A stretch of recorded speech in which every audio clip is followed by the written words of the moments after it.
presidente Fausto, miembros de la Corporación Harvard y de la Junta de Supervisores, miembros de la facultad, padres orgullosos y, sobre todo, graduados, lo primero que me gustaría decir es gracias. Harvard no solo me ha dado un honor extraordinario, sino que, pero las semanas de miedo y náuseas que he soportado, la idea de dar este discurso de graduación me ha hecho perder peso.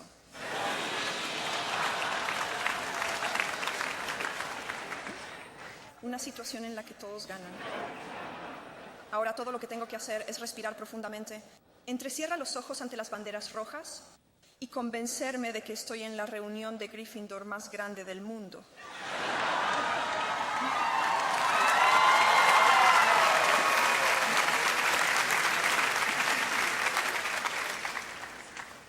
Pronunciar un discurso de graduación es una gran responsabilidad, o eso pensaba, hasta que volví a pensar en mi propia graduación.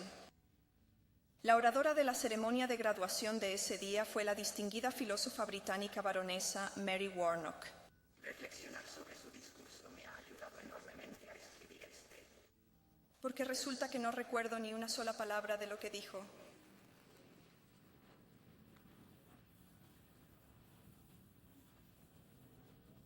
Este descubrimiento liberador me permite seguir adelante, sin temor a que pueda influirte inadvertidamente, abandonar carreras prometedoras en los negocios, el derecho o la política por los vertiginosos placeres de convertirse en un mago gay.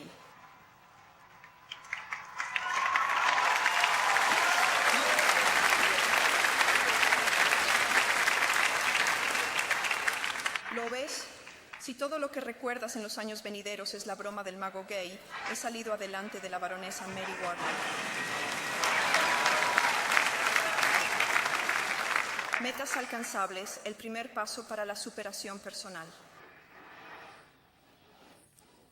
Realmente, me he devanado la mente y el corazón pensando en lo que debo decirles hoy.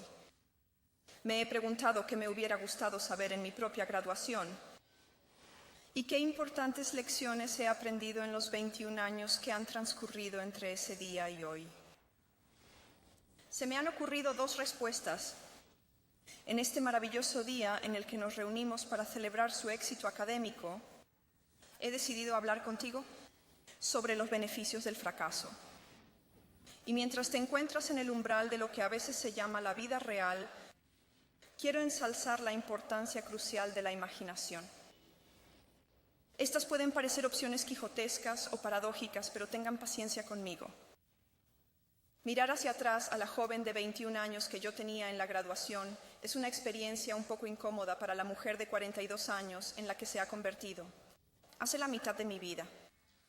Estaba logrando un equilibrio incómodo entre la ambición que tenía para mí mismo y lo que las personas más cercanas a mí esperaban de mí. Estaba convencido de que lo único que quería hacer era escribir novelas.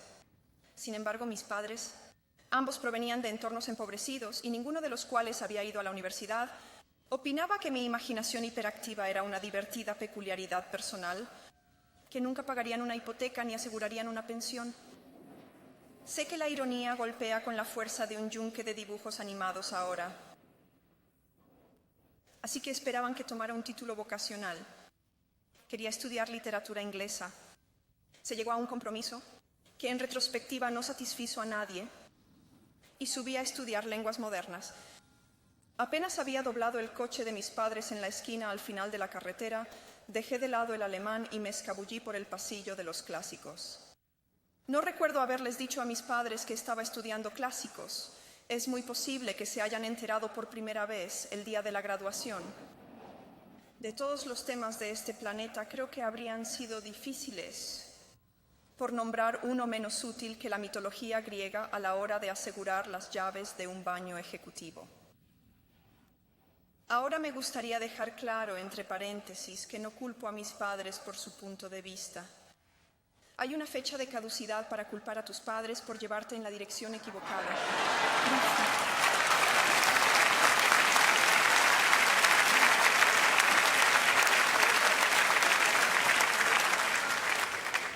en el momento en que tengas la edad suficiente para tomar el volante, ¿la responsabilidad recae en usted? Es más, no puedo criticar a mis padres por esperar que nunca experimentaría la pobreza.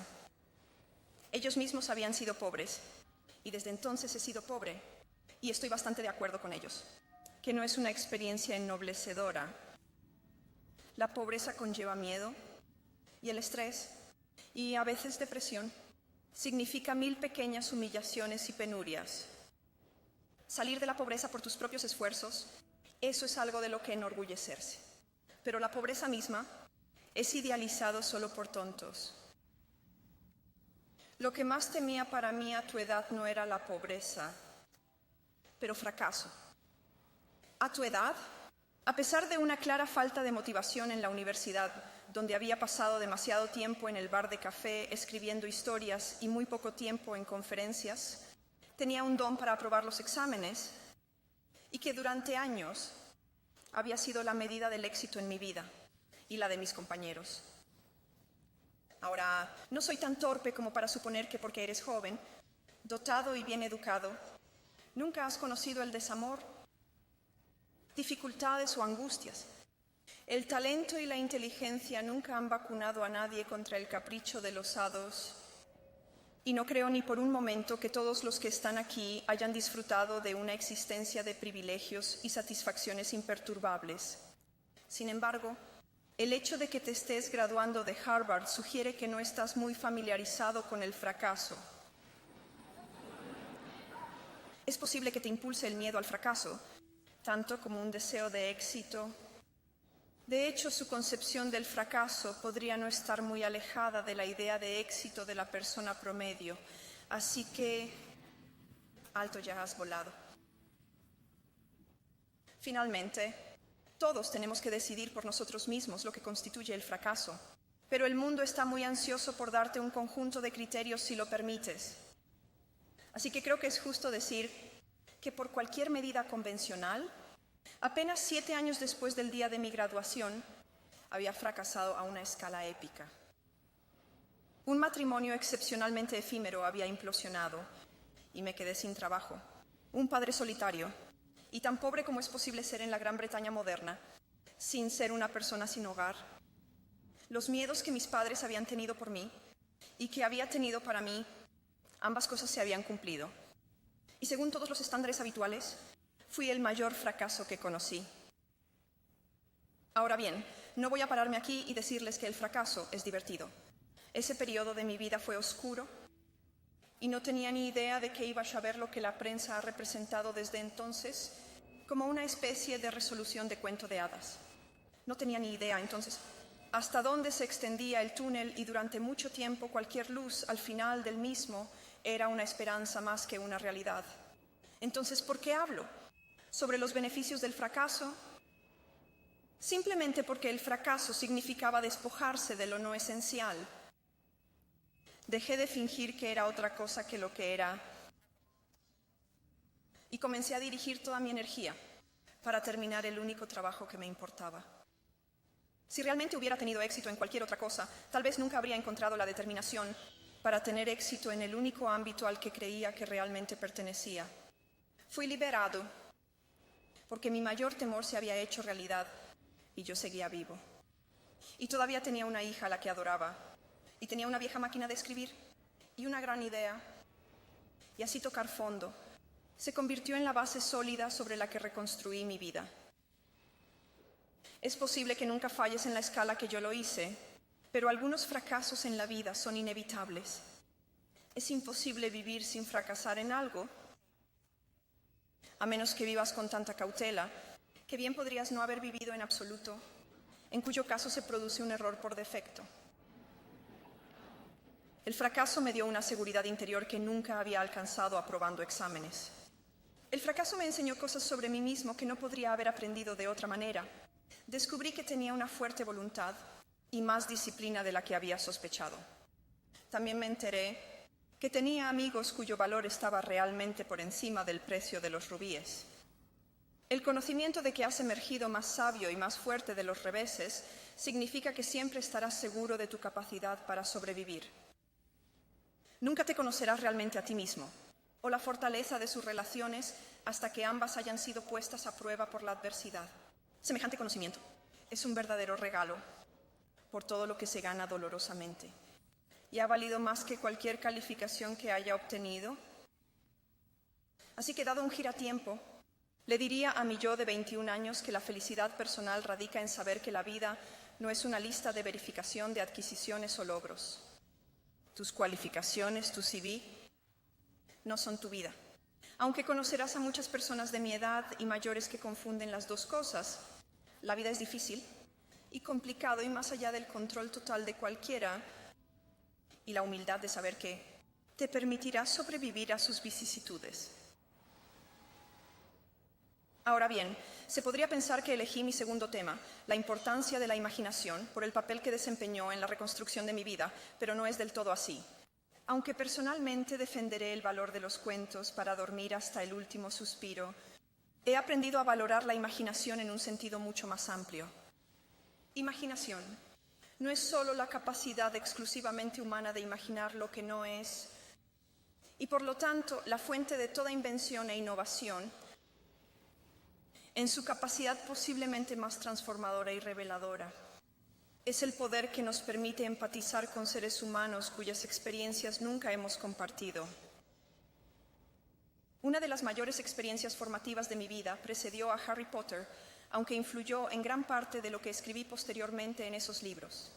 Esta revelación llegó en la forma de uno de mis primeros trabajos. A pesar de que me inclinaba para escribir historias durante mis horas de almuerzo, pagué el alquiler cuando tenía poco más de 20 años, trabajando en el Departamento de Investigación Africana de la sede de Amnistía Internacional en Londres. Allí, en mi pequeña oficina, leí cartas garabateadas apresuradamente sacadas de contrabando de regímenes totalitarios por hombres y mujeres que corrían el riesgo de ser encarcelados para informar al mundo exterior de lo que les estaba sucediendo. Vi fotografías de personas desaparecidas sin dejar rastro enviadas a Amnistía Internacional por sus familiares y amigos desesperados. Leí el testimonio de las víctimas de tortura y vi fotos de sus heridas. Abrí relatos manuscritos de testigos oculares de juicios sumarios y ejecuciones de secuestros y violaciones. Muchos de mis compañeros de trabajo eran expresos políticos, personas que habían sido desplazadas de sus hogares o habían huido al exilio, porque tuvieron la temeridad de hablar en contra de sus gobiernos. Entre los visitantes de nuestras oficinas se encontraban los que habían venido a dar información o a tratar de averiguar qué había pasado con los que habían dejado atrás. Nunca lo olvidaré. La víctima africana de la tortura, un joven no mayor que yo en ese momento, que se había convertido en un enfermo mental después de todo lo que había soportado en su tierra natal. Temblaba incontrolablemente mientras hablaba a una cámara de video sobre la brutalidad que se le infligió. Era un pie más alto que yo y parecía tan frágil como un niño. Después me dieron el trabajo de escoltarlo de regreso a la estación de metro y este hombre, cuya vida había sido destrozada por la crueldad, tomó mi mano con exquisita cortesía y me deseó felicidad futura. Y mientras yo viva, recordaré caminar por un pasillo vacío y de repente oír, desde detrás de una puerta cerrada, un grito de dolor y horror como nunca he escuchado desde entonces. La puerta se abrió y el investigador la sacó de la cabeza y me dijo que corriera y preparara una bebida caliente para el joven que estaba sentado con ella. Acababa de darle la noticia que en represalia por su franqueza contra el régimen de su país, su madre habían sido aprehendidos y ejecutados. Todos los días de mi semana laboral a los 20 años recordaba lo increíblemente afortunada que era vivir en un país con un gobierno elegido democráticamente, donde la representación legal y un juicio público eran derechos de todos. Todos los días vi más evidencia sobre los males que la humanidad infligiría a sus semejantes para ganar o mantener el poder. Empecé a tener pesadillas literales, acerca de algunas de las cosas que vi, oí y leer. Y sin embargo, también aprendí más sobre la bondad humana en Amnistía Internacional de lo que nunca antes había conocido. Amnistía moviliza a miles de personas que nunca han sido torturadas ni encarceladas por sus creencias, para que actúen en nombre de quienes sí lo han hecho. El poder de la empatía humana, conducir a la acción colectiva, salva vidas y libera a los presos. Gente común, cuyo bienestar y seguridad personal están garantizados, únanse en grandes cantidades para salvar a personas que no conocen y que nunca conocerán. Mi pequeña participación en ese proceso fue una de las experiencias más aleccionadoras e inspiradoras de mi vida. A diferencia de cualquier otra criatura en este planeta, el ser humano puede aprender y comprender sin haber experimentado. Pueden pensar en el lugar de otras personas. Por supuesto, este es un poder como mi marca de magia ficticia, que es moralmente neutral. Uno podría usar esa habilidad para manipular o controlar, tanto como para comprender o simpatizar, y muchos prefieren no ejercitar su imaginación en absoluto. Eligen permanecer cómodamente dentro de los límites de su propia experiencia, sin preocuparse nunca por preguntarse cómo se sentiría haber nacido de otra manera. Pueden negarse a escuchar gritos o mirar dentro de las jaulas. Pueden cerrar sus mentes y corazones a cualquier sufrimiento que no les toque personalmente. Pueden negarse a saberlo. Podría sentirme tentado a envidiar a las personas que pueden vivir de esa manera, excepto que no creo que tengan menos pesadillas que yo. Elegir vivir en espacios estrechos conduce a una forma de agorafobia mental y eso trae sus propios terrores. Creo que los deliberadamente poco imaginativos ven más monstruos, a menudo tienen más miedo. Es más, aquellos que eligen no empatizar habilitan a los verdaderos monstruos, porque sin cometer nunca un acto de maldad absoluta, nos confabulan con él a través de nuestra propia apatía. Una de las tantas cosas que aprendí al final de ese pasillo clásico por el que me aventuré a los 18 años, en busca de algo que entonces no podía definir, era esto, escrito por el autor griego Plutarco. Lo que logramos internamente cambiará la realidad exterior. Esa es una afirmación asombrosa y, sin embargo, se ha demostrado 1000 veces todos los días de nuestras vidas. Expresa en parte nuestra ineludible conexión con el mundo exterior. El hecho de que tocamos la vida de otras personas simplemente por existir. Pero ¿cuánto más eres tú? Graduados de Harvard de 2008, es probable que afecte la vida de otras personas, tu inteligencia, tu capacidad de trabajo duro, la educación que ha ganado y recibido, le dan un estatus único y responsabilidades únicas. Incluso tu nacionalidad te distingue. La gran mayoría de ustedes pertenecen a la única superpotencia que queda en el mundo. La forma en que votas, la forma en que vives, la forma en que protestas, la presión que ejerces sobre tu gobierno, tiene un impacto mucho más allá de sus fronteras. Ese es su privilegio y tu carga. Si eliges usar tu estatus e influencia para alzar tu voz en nombre de aquellos que no tienen voz, si eliges identificarte no solo con los poderosos, sino también con los impotentes, si conservas la capacidad de imaginarte a ti mismo en la vida de aquellos que no tienen tus ventajas, entonces no serán solo sus orgullosas familias las que celebren su existencia, pero miles y millones de personas cuya realidad has ayudado a cambiar.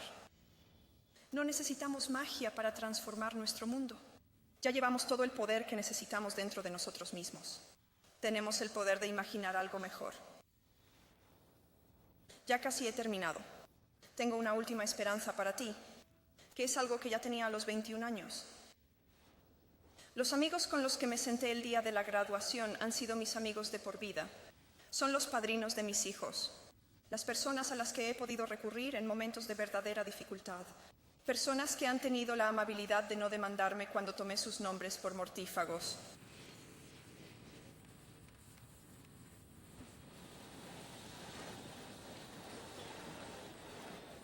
En nuestra graduación nos unimos por un enorme afecto, por nuestra experiencia compartida de un tiempo que nunca podría volver, y por supuesto por el conocimiento de que poseíamos ciertas pruebas fotográficas que serían excepcionalmente valiosas si alguno de nosotros se postuló para primer ministro.